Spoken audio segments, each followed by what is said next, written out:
وەڵامدانەوەی پرسیارە سەردەمیەکان بەرجی سێیەم نووسینی مامۆستا محەممەد فەتحوڵڵا گولان.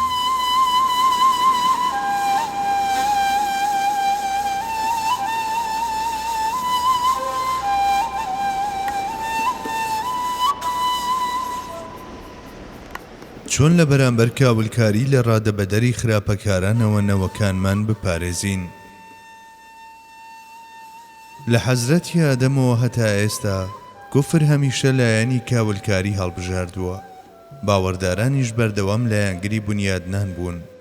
لەبەر ئەوە سعیدی نورسی کە لە ویژدانیدا بە قوڵی هەستی بەم خەم و پەژارەیە کردووە وتویەتی ئەگەر لە نێوان ئەم دوو هێزەدا هاوسەنجێک هەبوایە و باوەڕدارانیش خاوەنی هەمان توانابوونایە، چەندین فتوحات و سەرکەوتنی مەزنیان دەستگیر دەبوو.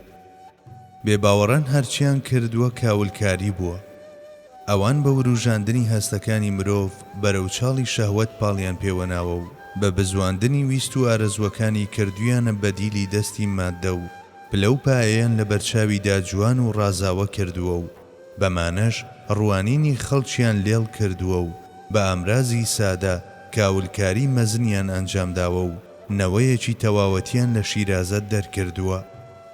ئەگەر بنیادنانیش بە هەمان جۆر ئاسان بوایە، بێگومان لە دوای ئەم هەموو هەوڵ و کۆششە سەرکەوتنی زۆر گەورە دەبینرا. ئەمە لە حاڵێکدا کە ئێمە چەندین سەدەیە سەرخاڵی نۆژەنکردنەوەی قەڵایەکی گەورەین کە هەموو لایەکی خاپوور بووە. لەم ڕۆژگارەدا و لە جیهانی ئیسلامدا بناغەکانی تەوحید لەرزەیان تێکەوتووە و ئینکاری بوونی خوا کراوە و سوکایەتی بەدین و پێغەمبەر کراوە و ئەو قورئانەش کە تۆفانێکە لە ڕووناچی و تێگرای جیهانی ڕۆشن کردوێتەوە و تەنانەت دوژمنەکانی شیدانیان بە ئاجازەکەی داناوە خراوەتە ژێرپێ و بەگرە لای کەسانی دینداریش دین قورساییەکی وەهای نەماوە و لە هەموو بوارێکدا کراوەتە دەرەوە. لە کاتێکی لەم جۆرەدا هەم ئەو کارانەی پێویستە بکرێن زۆرن و هەم نرخ و بەهایشیان بەرزە. کاولکاران بەردێک ڕادەچێشن و دیوارەکە دەڕمێت، بەڵام مسلمانان بەرد لەسەر بەرد هەڵی دەچن و جگە لەمەش ناچارن پارێزگاری لە بەشە چنراوەکە بکەن. بەڵام سەرڕای هەموو ئەمانەش دەتوانرێت بوترێت کە بە ئاشکرا دەستی یارمەتی و پشتیوانی خوایی دەبینرێت. ئەم دێڕە بەسەرهاتێکی پاسکالم بیر دەخاتەوە. پاسکال کەسێکی خاوەن عەشق و شەوق بووە، بەڵام بەختی نەبووە. وەکو یەکێک لە بیرمەندەکانمان دەڵێت، لە دوایین ساتدا کەشتەکەی لەدەست دەرچووە، هەتا بەندەری حەزرەتی محەممەد ژیاوە، بەڵام نەیتوانیوە خۆی هەڵبداتە نێو ئەو باوەشی نورانیەوە. ئەمە بابەتێکی ترە. ئەوەی کە دەمەوێت سوودی لێوەربگرم بۆ حاڵی خۆمان ڕووداوێکە کە بەسەر ئەو هاتووە. دەجێڕێتەوە و دەڵێت لە نێو ئەسپ و عەرەبانەیەکدا بووم و بەرەو ڕووباری ڕێن دەڕۆیشتم. لە ناکەو ئەسپەکان بەلەسە بوون. مەحاڵ بوو ڕزگارم ببێت. بێگومان دەکەوتمە ناو ڕووبارەکەوە، کەچی لە پڕێکدا ڕووداوێکی چاوەڕوان نەکراو ڕوویدا. عەرەبانەکە لە ئەسپەکان بووەوە. ئەسپەکان بۆ ناو ئاوەکە تلێر بوونەوە و منیش دەسایی دوو دەستی نورانیدا بە خۆم و عەرەبانەکەمەوە لە لێواری ڕووبارەکەدا گیرسامەوە.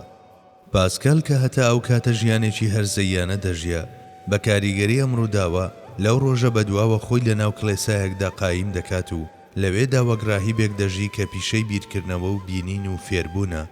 لە حاڵێکدا ئێمە سەدان جار ئەو دەستە نورانیەمان بەسەر خۆمانەوە دیتووە کە پاسکال لە ژیانیدا تەنها جارێک بینیونی. هەزاران سوپاس بۆ خوای گەورە.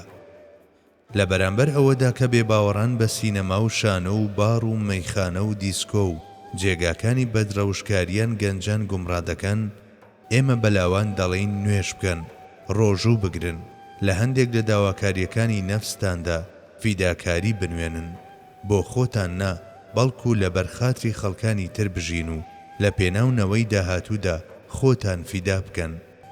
هەموو ئەم شتانە بەڕواڵەت داواکاری قورس و سەختن، کەچی سەرەڕای ئەمە کەسانێکی زۆر قبوڵی دەکەن و هەزاران گەنج لە دڵەوە پارێزگاری لە بابەتە ئیسلامیەکان دەکەن.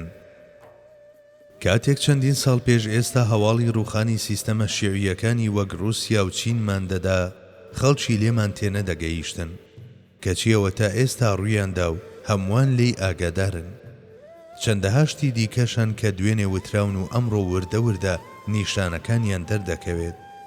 مرۆڤایەتی لە بەرامبەر دینەوە چەشنی سەهۆڵ لە بەردەم تیشتی خۆردا دەتوێتەوە و دەبێت بە ئاو.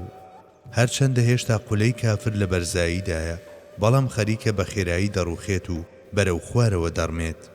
لە بەرامبەردا بورجی ئیمان ڕۆژ بە ڕۆژ لە بەرزبوونەوەدایە. لە ساڵی داهاتوودا زۆر شت دەگۆڕێت و جیهانی مسلمانانیش بێگومان ئەو پێگەیەی لە دنیادا دەست دەکەوێت کە شایەنیەتی. لە بنەڕەتدا ئێمە پێویستە ئەوە بکەین کە دەکەوێتە سەرشانمان. ئەجیناکاری پاراستنی نەوەکان تایبەتە بەخوای گەورە. لە ڕەحمەتی بێسنووری ئەو داواکارین ئەم نەوە نوێیەی کە بە 1001 زەحمەت و مەینەتی پەروەردەکراوە بخاتە ژێر پارێزگاری خۆیەوە و نەهێڵێت تۆوەکانی ئومێد و هیوا بکەونە ژێرپەی دڕندە و جانەوەرەکانەوە.